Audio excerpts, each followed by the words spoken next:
لو انتوا في جروب في مجموعة من الأصدقاء كده وانتوا طرف فيهم يعني، وطول الوقت انتوا عمالين تعملوا كل اللي تقدروا عليه عشان تخلوا الجروب ده يتقبلكم، دي مش ممكن تكون صداقة.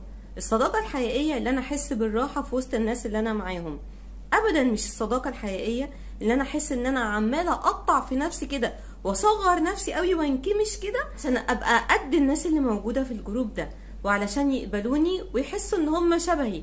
لو انا اعلى منهم شوية مفيش مشكلة ان احنا كلنا نتقبل بعض، لكن لو هم مش متقبلين ده وانتوا طول الوقت بتحاولوا تثبتوا لهم لا احنا عاديين خالص احنا زيكم اهو، يبقى بلاش منها احسن، لان ده مجهود اوفر ومع مرور الوقت هيدمركم انتم شخصيا.